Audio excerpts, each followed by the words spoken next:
Hi, and welcome to the 6th episode of the Cabinet Con. The title of this episode is Renee's Rent. You're listening to Small Town Justice. I'm your host, Kyle O'Donnell. Today is Tuesday, April 19th, 2022. Our next episode will be released on Tuesday, April 26th, 2022. Please note that after our next episode, I'll be attending the 2022 Crime Con in Las Vegas. So if you're not attending, consider heading over and meeting us as we network and talk about our upcoming documentary projects and, of course, our next few seasons of the Small Town Justice podcast. One quick note about today's episode. The episode that you're about to listen to actually includes two different conversations that I had with Renee. She happens to be Michael Mackay's former office space landlord. If you recall, Stoll and Mackay were business partners who worked out of the same warehouse space. And since Mackay will most probably comprise season 2 of this podcast, the importance of her interview will become pretty clear pretty quickly. So for today's announcement, if you've been following the live streams, you'll know that I've been waiting to speak with Robert Stoll in jail. The progress on that is that Angela Bott, his wife and the mother to his child, actually reached out to me within 45 minutes of Stoll agreeing to do the interview. His caseworker in prison actually went up to him and asked him if he wanted to talk. He accepted, and then he immediately jumped on the phone and told Angela, who then apparently cyberstalked me and sent me a message on Facebook.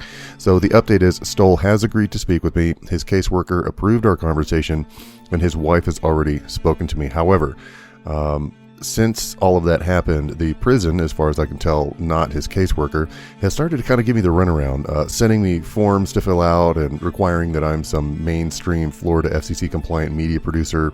I'm thinking in an effort to stymie not only Stoll's conversation with me, but also, indie journalism in general. They just kind of want mainstream media outlets in their little network.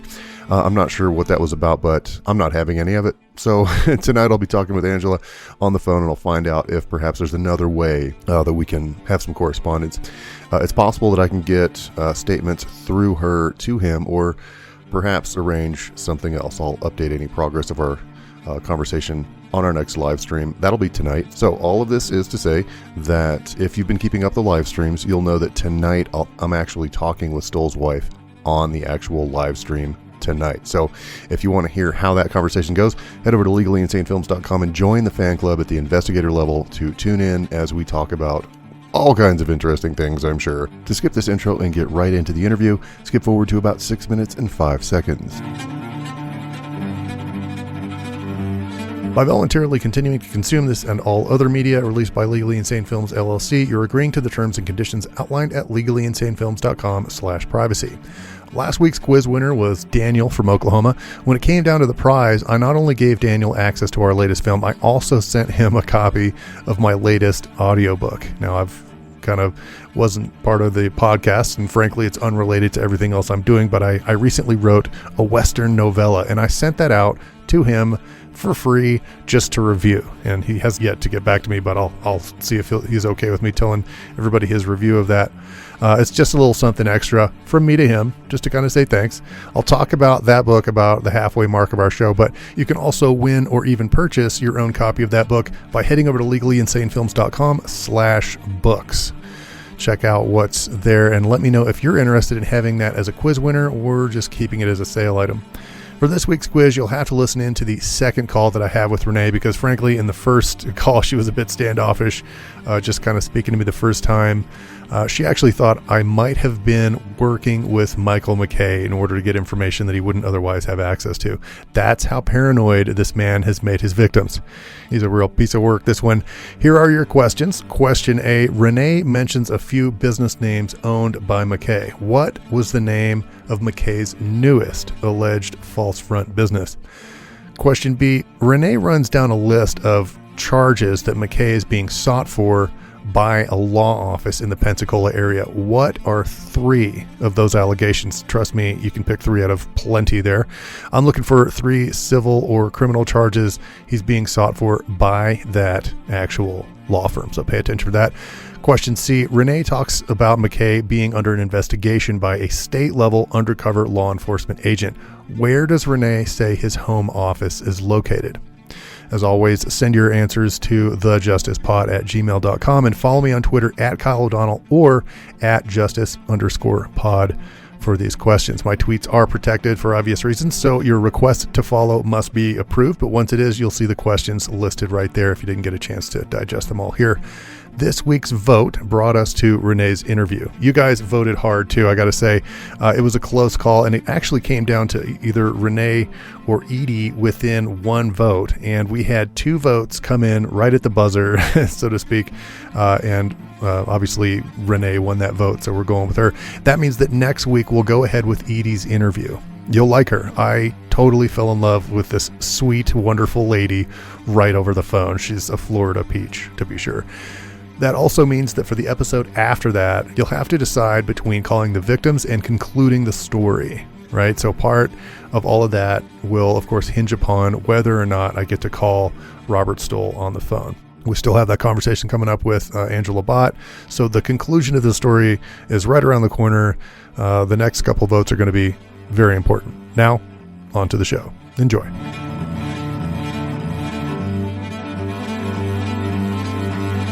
I should add a quick note about this episode. You're going to hear Renee report a lot of third-party claims. Just remember, everything everyone says on this and every other show that I do is to be considered alleged unless otherwise proven in the court of law. Now that that's out of the way, I wanted to also discuss the tandems that exist between Robert Stoll's MO and what people are saying about Michael Mackay. I'm getting basically the same kind of comments about both of these characters. The claims against Mackay, of course, are much more serious than Robert Stoll because they're more complex. They kind of broach a greater variety of tactics. They introduce rumors of bodyguards and real estate and insurance scams that traipse into millions of dollars. And today confirms a lot of those statements. Earlier, I had people kind of having conjecture. I've got a lady today who actually spoke with one of Mackay's alleged victims, who says he was robbed of millions of dollars. Defrauded, I should say, of millions of dollars. Renee and others, of course, make no mystery of that claim. In this interview, you're even going to hear her say that she's shocked and even upset by the fact that the investigator hasn't arrested him, put him away on any number of the claims that his alleged victims have stated about him. I don't know what he's waiting on either. Frankly, I've found it out enough that it would have had me posted right in front of his house if I was that guy. But okay, so who is Renee? She's definitely one of Mackay's landlords. I don't know how many he's had, but she's one of them. She says that he's kind of moved on from her establishment, but only after many attempts and even several court orders or several appearances in court to file paperwork to have him removed from her property. But because she's only slightly familiar with Robert Stoll, I can't confirm that hers was a storefront that they both shared. So I'm still kind of hoping to make that connection later. Nevertheless, she has some seriously dark things to say about this man. Let's listen to that. This is Renee. Hi, Ray. I was trying to reach Pat. How can I help you with that? My name is Kyle O'Donnell. I'm an investigative journalist, and Mr. Sued a man that I'm doing a story on named Michael Mackay, and I was just hoping to speak with Mr. Paulson about him because... Oh, I know all about Michael Mackay. I'm Pat's daughter. Oh, okay. Well, he's a pretty... Yeah, my dad did not sue Michael Mackay. Oh, okay. Michael Mackay's a thief and a liar, and he should be locked up in jail. Let's get that straight. Well, that was definitely not something that I was calling to debate. That's... Okay. Yeah, that's information that I have from several people. I was just really just trying to get your story or the dealings that he had with you. He's currently fighting several people in court, and I had something filed in 2019 in civil court noting Pat Paulson as a plaintiff against Mr. Mackay. Well, we were trying to get him to evict him, so we had to go to court to do so. Okay. You know, you have to, the rights are on the renters and not the owners, as you probably know. I'm sorry, what did you say your position was again? I'm an investigative journalist. So did he rent an office space from you or a warehouse or something like that? Yes. Okay. I'm also trying to make a connection between Michael Mackay and a guy named Robert Stoll. Does that name ring a bell? Is he a police officer in Tallahassee? No, Robert Stoll he's actually currently in prison. He got convicted in March of this year of the same types of business cons, I'll call them, that Michael Mackay is alleged guilty of doing as well. And I think they... Stoll's last name? Stoll. And did he have a furniture store or cabinet store? Cabinets, yeah. Yeah.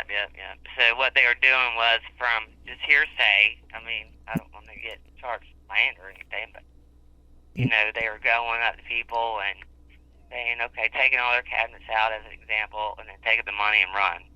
A lot of people came up here thinking I was affiliated with them since we rented to him, and we are not. Right. So, you know, there was another cabinet business in town. God, I wish I could think of the name of it. They came up here and they were ready to break his legs. So, I mean, he made a trail of unhappy people, is all I can tell you. So he's a professional con artist. Another guy came up here and said, he drove down, I don't remember where, he drove down and said that Michael had stolen a large sum of money, and that for him and his dad did insurance, and kind of like an investment fraud. He's very upset. He drove down like many states. It wasn't from Ohio, was it? That's where Michael said he was from. You know, he could have been from Ohio. It's just been a while. I have to file, but this particular person came in, you know, young man and very well dressed, and said he drove many states down looking for Michael Mackay. I told him to get in line with everybody else, and he said that Michael and his father had his insurance license, I believe, maybe in Ohio. I'm not 100% sure. Don't put me on that. But anyway, doing investments and whatnot, and pretty much took $1 million from him. You said $1 million? Yeah. Now, I can't tell you how true this is. I can just tell you all the people that came in here looking for the boy. That I think you can find out through the Department of Insurance. I believe it was in Ohio. I mean, I think I might have his number, this person's number, but he is very, very, very, very upset. Well, I'd like to reach out to him too. So yeah, that information will be great. Well, let me get your number, and my dad is not going to be available to speak. He's pretty ill, and I run this business here of insurance. Right. And okay. we do the rental. I do the rental part here, and it was like an act of God to get him out, and he's very good at what he does. We had to go to court you had to go file paperwork like 3 or 4 separate times, you know, to evict and to put his stuff out on the street, and, you know, it was just a lot. And then all these people kept coming up, like individuals who was looking for him, again, thinking that I was part of whatever. I was like, man, I just rent the building. You know, we rent out a lot, said, have a building for rent. But there were so many people that came up here looking for him. It was kind of getting scary on my part. How many people would you say? We talking about 5 or 10, 10, 20? We're probably talking. There was this one lady. She's the one who told me the story that I can't say him, but his company, Monkey Cabinets, whatever, came in, took all of her cabinets out, said that they needed money to go buy more cabinets, and they never came back. And then there was a big truck involved, and then a police officer from Tallahassee came down, an investigator. I have his information, a police officer. And then the guy came down from multiple states saying insurance fraud. And then there was a cabinet company in Pensacola. He was using their name, acting as if he was with them, and they weren't, stealing people's money. And so people were going to that person's cabinet store demanding, you know, money back for an explanation or whatever, and they were not affiliated with him. It's quite a story. Wow. I can tell you. So this phone call alone, most of my investigation so far has centered on Robert Stoll. I'm just actually now getting into Mr. Mackay because his case, he actually was in court this morning, and I've been waiting for the finality of that case for probably 2 months now so that I could start looking into him because they overlap, these two. And that one got continued. So, you know, we're is that in Ohio? No, that's right there in Pensacola. That's in Escambia County. Lovely. Yeah, I don't need him popping up here ever again. Well, I don't really think he's brazen, right? He's bold, but I don't think he's a tough guy. I don't think he's like gonna, do anything like that. But you'd be surprised. People that go steal from elderly people, they'll do whatever they want to do. Yeah. And the cabinet people, I have a file on him. Okay. Mm-hmm. The police officer that came down from Tallahassee, was gathering a lot of information, and I felt really bad for the people that were, struggling for money and then trusting him, and then getting taken for granted and robbed, and then, he's smarter than you think. Okay. Mm-hmm. He knows the laws very well. In other words, if you do a 6-month lease and you pay, as an example, though you pay for 6 months, then he knows that you can't kick him out for 6 months with no rent. It's just like the law in Florida. It's weird. Right. But that's how he'd go rent houses. Oh, wow. I mean, you could live as a professional con artist for a long time, especially during COVID. So hang on a second. You're saying he would rent a house out to people? No, I'm saying he could go get a house for rent and not pay rent. Okay. They couldn't kick him out. I gotcha. I thought you meant he was acting as someone subletting a place. I'll get the police officer number for you, and give me your number, and I'll pull a file. I'll call you back. I keep a file on this. Sure, yeah. I'm waiting for him to come back. Yeah, all of this would be, very helpful. Yeah, my number is... And why? So I understand the reporting part, but why? I'm just curious. So I normally don't... I do a podcast called Small Town Justice, and I'm also a documentary filmmaker. My entire mission is to expose injustice and celebrate those fighting it. And this particular case, I'm interested in for 2 reasons. Number one, it was a huge success. He was, at least for Stoll so far, he was convicted. It was a 10-year prison sentence on a felony level. Normally they never get that much. There were 16 victims that were defrauded, and they saw justice. They haven't got their money, but he's on a 25-year thing. And long story short, it's in the eyes of the justice system is what's considered a slam dunk. So that's one thing. The other thing is, one of the victims is a friend that I grew up with. She's the one who turned me onto it in the first place. And so it's got a bit of a personal attachment for me. Well, you should definitely talk to the police officer. Was it a police officer, or was he a Department of Agriculture guy? Department of Agriculture, but that's pretty much over the police officer. He came from Tallahassee. Yeah, is his name? I'd have to pull the file. It's been a while. Yeah, that's fine. Yeah, so take your time, give me a shout back, and if you're okay with sending me the files you have, copy them and just take a picture of them or whatever. I just got to make sure it's within. I don't want him coming back after me saying that's illegal. He's that kind of person. Right. I gotcha. Well, don't do anything you're not comfortable with. I'm not trying to pressure you to do that. But I begged that police officer came down to Tallahassee to contact these people that were coming up here, and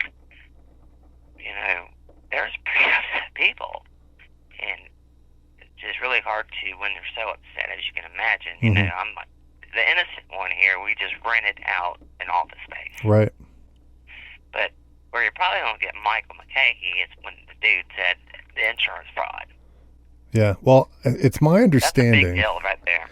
Yeah, it's my understanding that he is under an active investigation. Now, I don't want to hinder that investigation. I don't, I think that they're not. He's been under investigation. Yeah. I figured that out whenever the police officer came down, and, it should never take this long. As I explained to him, every time y'all, you got so much evidence, I would think, build up now, and every time you let it sit, another victim is out there. And it's usually an older victim, and it's not right. Why build a case for 10 years when you're just throwing people under the bus and they're losing their money? They've been on him for 10 years? I'm just saying as an example. It's been, how long has it been since he rented here?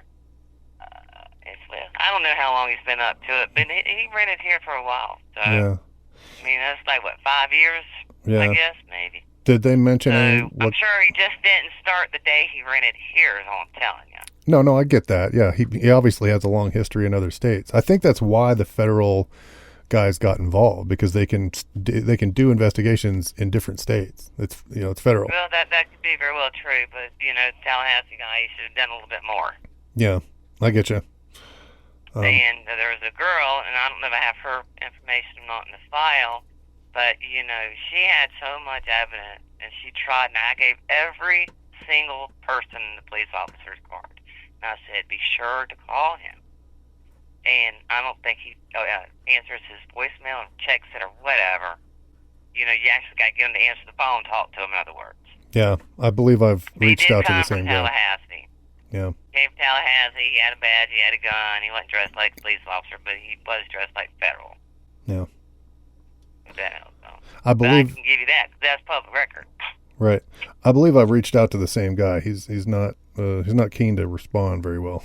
I know. That's what I'm saying. Like, why you drive all the way down here 4 hours and then, you don't want to work? I don't understand. I got people that need to talk to you. Yeah. But I agree. But, government work, you do. All right. Well, yeah, definitely get that. So you're not buddies with him, but this is something he would do, is what I'm asking. No. You can just, as soon as you get off the phone here, or even while you're on the phone here, feel free to Google my name. I've been overseas while all this stuff was going on. I'm a university professor. I teach journalism at the American University in Bulgaria. You can Google American University in Bulgaria. You probably have that and my name in the same Google search and find where I taught journalism students. We released a newspaper. That would have been 2016, 17, 18. So like all while this guy was running his scams, I wasn't even in the country. So I'm sure he's still running them, but the people, the cabinet people that he was, I guess, from what I can gather, was pretending to be underneath them. Mm-hmm. They are ready to really put this dude in the ground. I mean, they had a good reputation, and it don't take long for your reputation of 50 years in business to go bad because of one guy. Wow. Michael was good. He would say he came down here because his wife was a crackhead. So and he went and got his daughter. Uh-huh. And he had a good scheme going on, trust me. Yeah. Just like the TV shows. Right out of the TV show was like that. Wow. Yeah, I just don't want it, All right, I'll go pull my phone until I have. A lot of my stuff is probably public information anyway. Yeah. And everybody around this part of town, they might know Stoll, but they surely will remember Michael because took their money and ran. And then I got the guy's number from, I want to say he's from Ohio, but that was like millions of dollars. I don't know if it was him or his dad or both. And I do know that Michael also had I guess it's called a remote location, where you buy into a building where someone answers your phone, but you're not really renting that building, but you can provide an address. Uh-huh. It's called like a virtual type, so when someone calls, you got a building, an address, a phone number, workers, when in fact that's not what it's not at all. Mm-hmm. It's you pay into that service. Yeah. Well, that makes sense. So you said these two, Robert and Michael, were working together at some point? I'd have to pull the file. It's been a while. I don't want to just speculate, but yeah, I know he was working with somebody. Michael's business was called Monkey Cabinets. Monkey.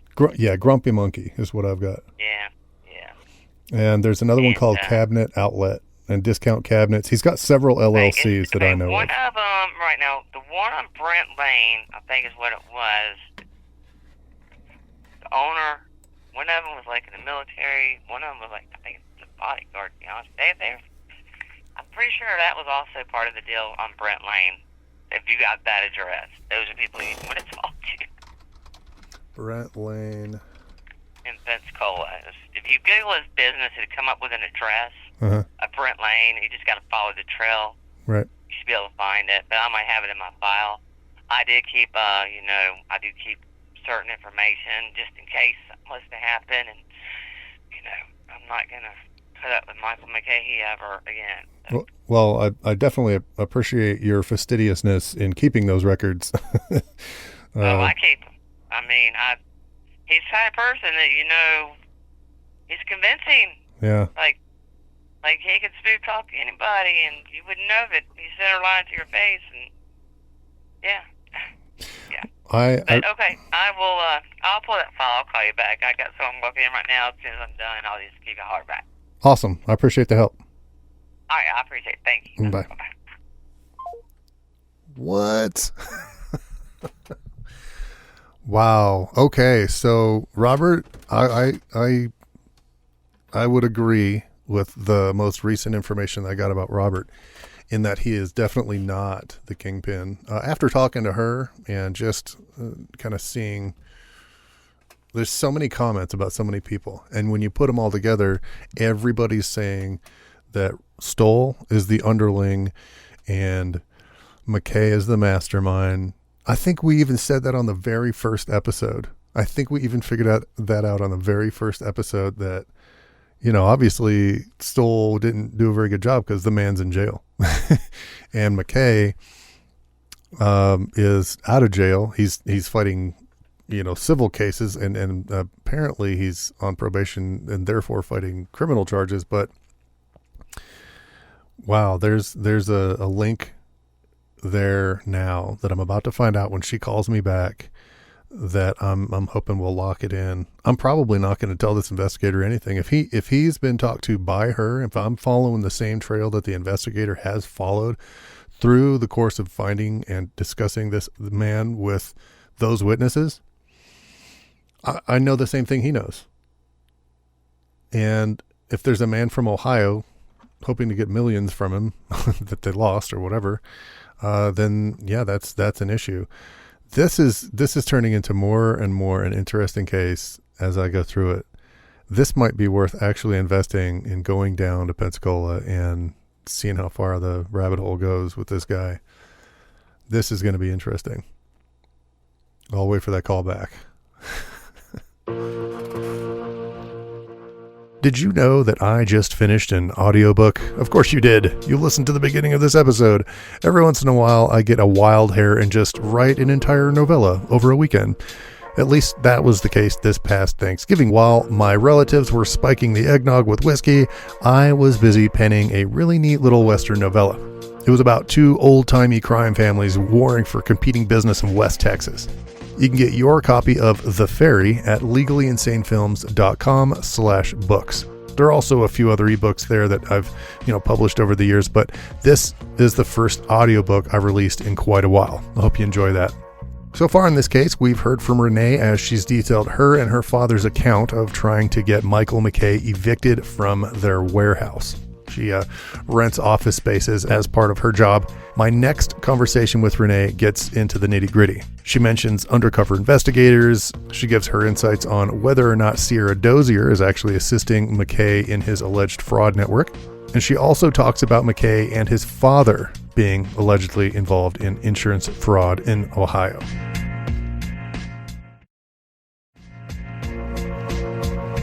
We're moving right into the last half of our chat with Renee right now. Hey, this is Renee from... Oh, hey, thanks for calling back.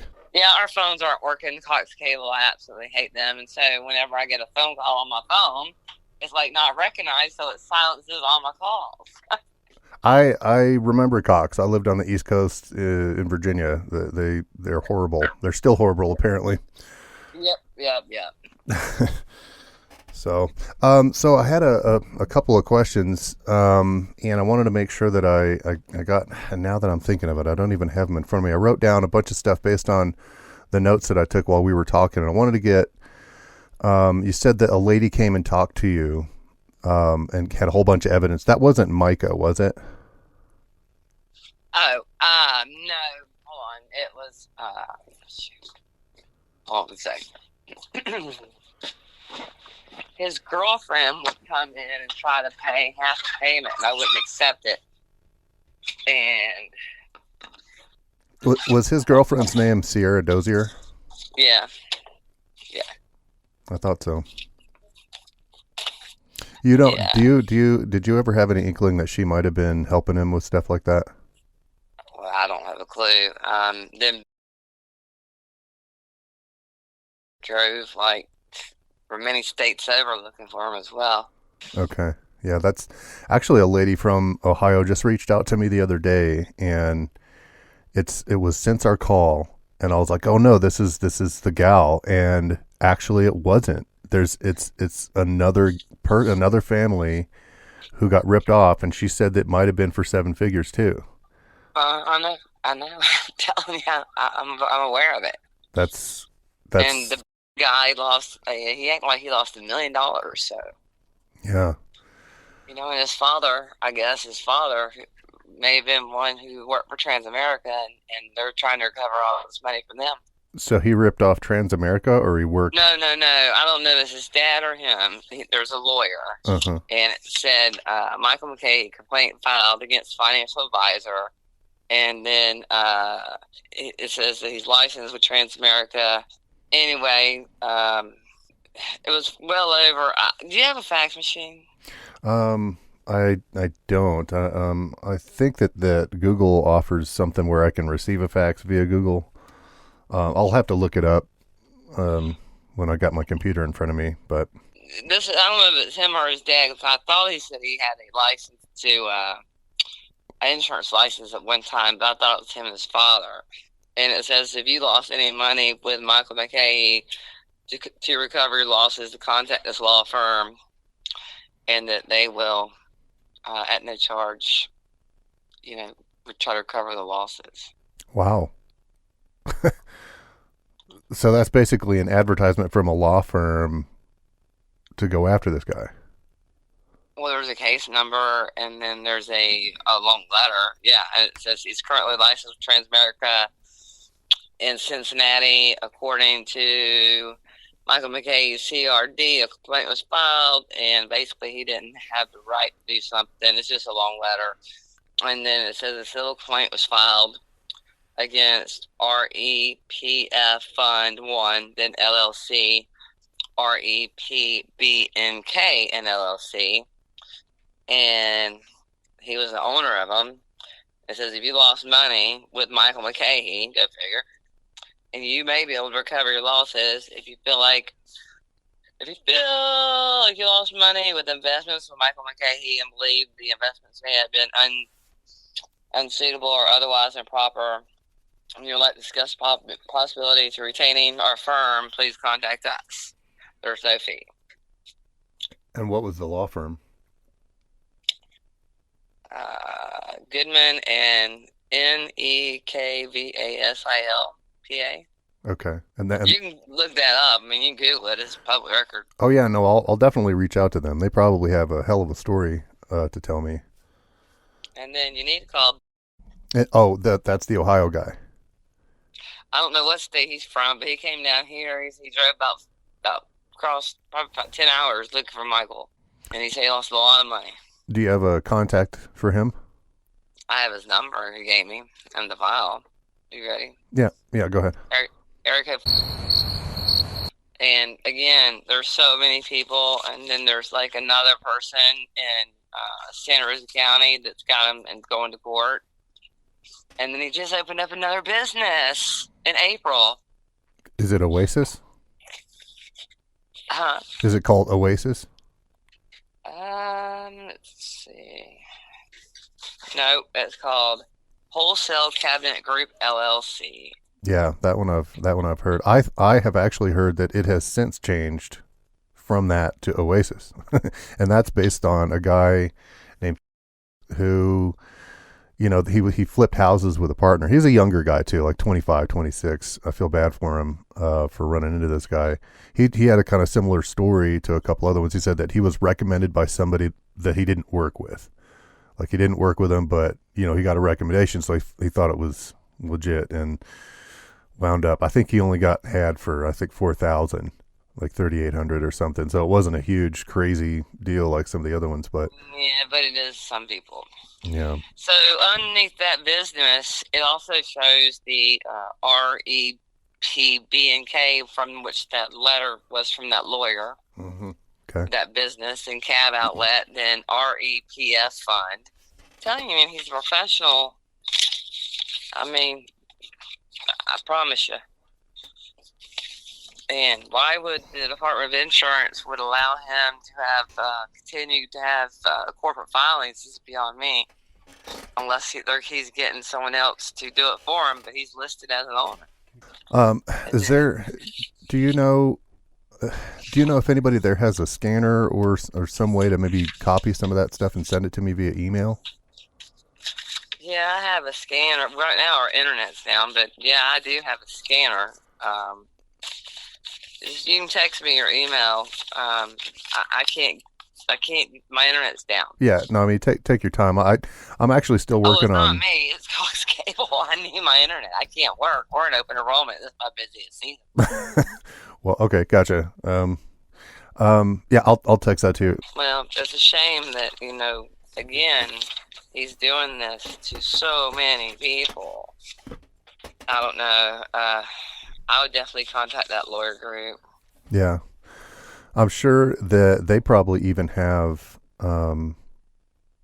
because they're in a network, they can share with me other lawyers, because I'm sure they're not the only ones that went after this guy. If they're consolidating a class action against him, then they're probably like a team of people, not necessarily working under the same roof, but that's usually how class actions work. There's several disconnected, kind of like a multi-headed dragon. They aren't really talking to each other until they see each other in court, and then all of a sudden they've got a crazy case sitting in front of them.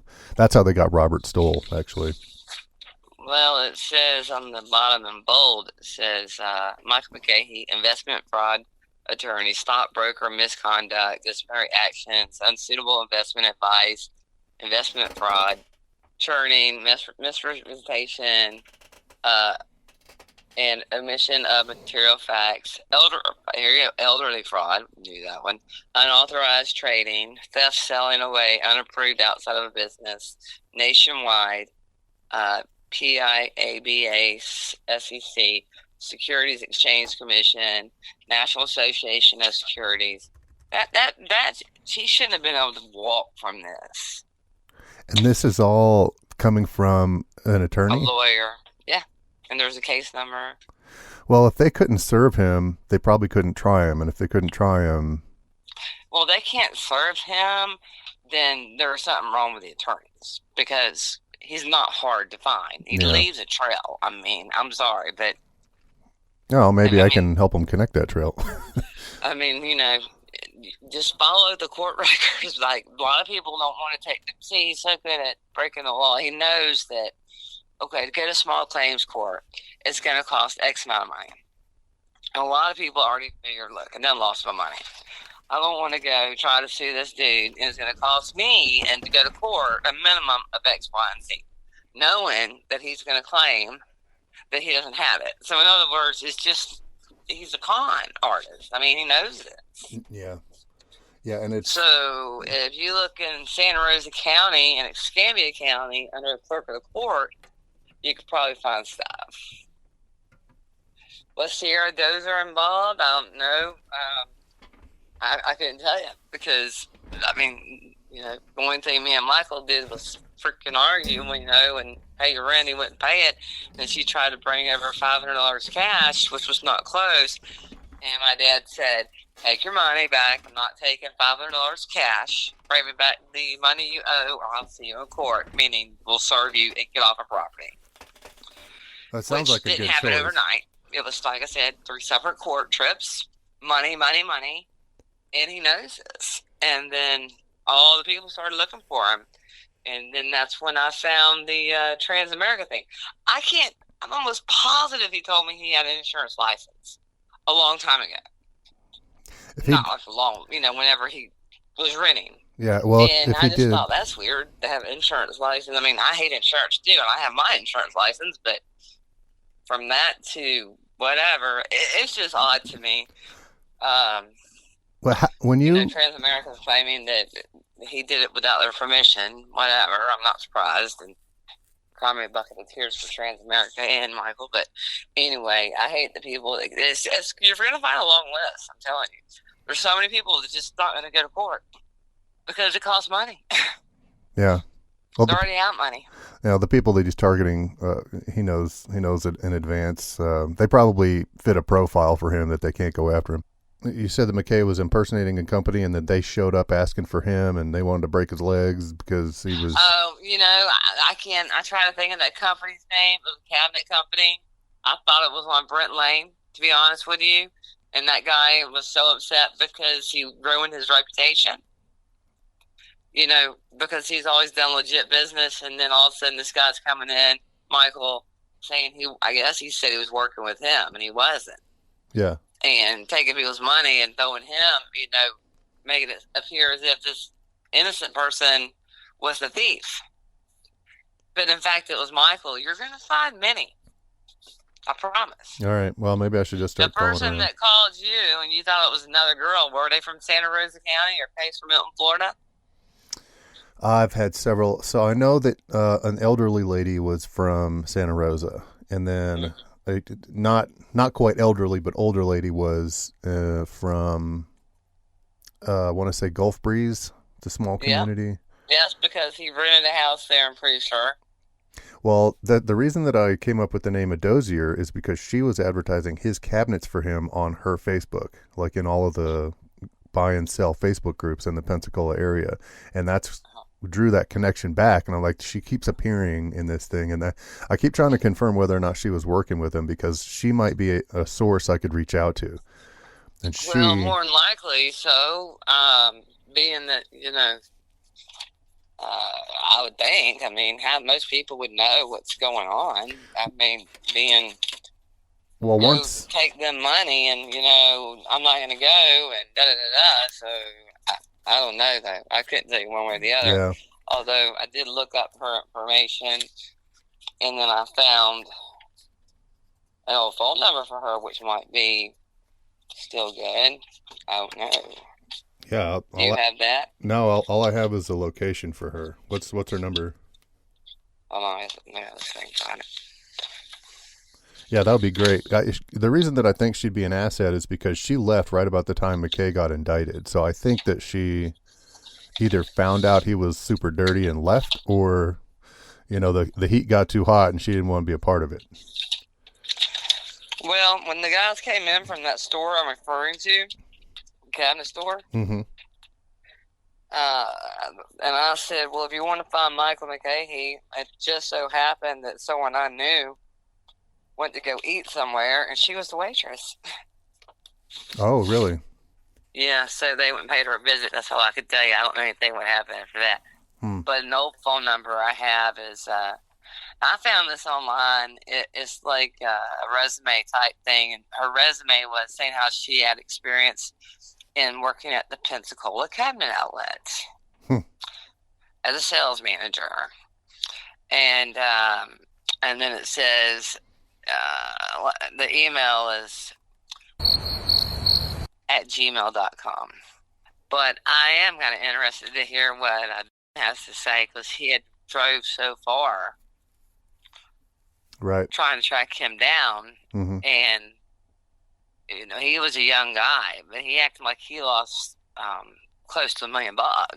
Well, I'll call him today. I'll call him. It's you guys are 2 hours ahead, so I have to try and call people earlier in the day, make sure they don't get too busy. But all right, cool. Yeah, anything you want to send me, I will text you my email address. All right, I'll just text it to you, make it easy for you. I don't know why he keeps getting away with this stuff again. I don't care if people's building a case against someone or not. Every time they build a case, and they don't seem to care about the innocent people that get ripped off, especially the older people or the younger people, or people who value their money, and $30,000 could be like 6 months savings to some people. Yeah, of course. Yeah, and it is to a lot of the people that I've talked to. It is a lot of money. I know what he does. I know exactly what he does. One of the things, I don't know if because you've had business dealings with him, I would suggest that you go on to the Better Business Bureau. The Better Business Bureau has a website called Scam Tracker. So if you Google BBB Scam Tracker, you can put his whole name in there, and that will go directly to a lady that I've already interviewed. Her name is Lisa. She works at the Better Business Bureau in the Pensacola area, and she gets all of that stuff. The more she gets pings from this name, the more that they can put together. Put all the details that you can on there, on that review, and that's how they got. That's one of the linchpins on how they got Robert Stoll. It starts with people actually who were interacted with him firsthand, going on and putting those reviews on. So that's one of the things I've suggested to all of his victims so far, because they hand it over to the. Of that. There's a Better Business Bureau. He wasn't a member. Well, he doesn't have to be a member. All he has to do is own a business, and he does. He owns the Cabinet Group, and if you got your checks from the owner of the Cabinet Group, which is him, you had business dealings. So that's your connection. I mean, it's just a suggestion. I would just spend maybe 20 minutes at some point when you have time. Go on there, put your review in, and the more people do that, the more they can put a case together and likely turn it over to the law enforcement agency that's appropriate, because that's what they do. That's their whole job. Well, not trying to sound negative, but it's very unfortunate that the law enforcement won't do what they can do now. I mean, being that, you had the Department of Agriculture coming down here. The reason for the Department of Agriculture is because they can go over state lines. Yeah. And he just does not want to do anything. It's like, yeah, in the case of Robert Stoll, they actually handed it over to the district attorney. That's what I'm saying. Like, they know who to turn it over to, and the district attorney went right after it. They found all the other victims. They dug through the court records, because they have easy access to do that. They just send their secretary out and said, find everything you need, everything we have in the courts on Robert Stoll, and that's how they built the case. So, just a suggestion, but I'll be doing that. I'll be handing over stuff to them anyway. It would just be really helpful to have that as a reference point if you have, 10 or 20 minutes some point, this weekend or something. Yeah, and internet and phones and things like that. I got to work. All right. Well, speaking of that, did you try to talk or what? I have a number for. But he won't answer phones or texts, and I think it's because I emailed him already and told him I was a journalist, and they don't speak with journalists. So I don't know. I've given his number out to other people and say, hey, call this guy. At least leave a message. Maybe light a fire. Maybe call his supervisor. And ask him what if anything is being done about this. Well, I don't see why he'd want to come all the way down here from Tallahassee and then come talk to me. And then I gave him the copy of the eviction notice, and I gave him a copy of his driver's license. And I explained to him that Michael keeps calling my father, demanding that we take this stuff down and are ruining his reputation. I left it up as long as I could. I'd still leave it up today. I don't care. Yeah. But, I mean, I didn't ruin his reputation. He did that. He's a thief. So he'll get it. I promise. I may end up calling supervisor himself and just saying, look, I've got all these reports. I'm wondering on their behalf what's being done about it. Maybe something can be sparked. It should be done. I mean, obviously they have to know something, because they don't send Department of Agriculture 4 hours to Pensacola for nothing. I mean, why would they do that? It doesn't make sense to me. Yeah. I mean, I don't know. But no, he does not answer his phones. He says he cannot get text. And he doesn't call people back. That I know. I know that just because I tried to call him several times after he came down here. Okay. Well, maybe that'll be one of my calls today. I'll try and call him before close of business today and see what, if anything, is going on, if that's still an open investigation or what. All righty. Well, I appreciate it. And just text me that information as soon as I can. I'll get back to you. All right. I appreciate it. Call me back. I'm just I'm really busy right now. I got you. I'll give you a few days. I'll text that to you, and we'll just take it from there. Okay. All right. Thank you. Thank you. Bye-bye. Okay. Interesting. So I got some good information there. I got a couple of numbers. I got a couple of names. I'm glad she was able to call me back and get that to me. So I'm gonna plug away at this here. I'm gonna crunch some stuff. I'm gonna send her my email, and then we'll be calling some people today. For this week's vote, head over to my Twitter account at Kyle O'Donnell and let me know if you prefer to hear from Edie or a huge list of victims that didn't make it into the regular episodes. Just so you know, I will play both, but your vote simply determines which one you'll hear first. Small Town Justice is always looking for good people and great stories. Our mission is to expose injustice and celebrate the heroes fighting it. If you have a story that fits that criteria, email that to thejusticepod@gmail.com. If you haven't already done so, go ahead and subscribe to the YouTube channel as well. That's youtube.com/Kyle O'Donnell. It does seem a bit redundant to say this, but if you know someone who would love this show but is hearing impaired, you can also watch these episodes and turn on the closed captions. We also need followers on our Twitter and Instagram and other socials. Basically, you can just do a search for my name at Kyle O'Donnell, all one word, and follow me wherever you see me. Small Town Justice is a production of Legally Insane Films, LLC. All rights are reserved. Until next time, go legal, but don't go insane.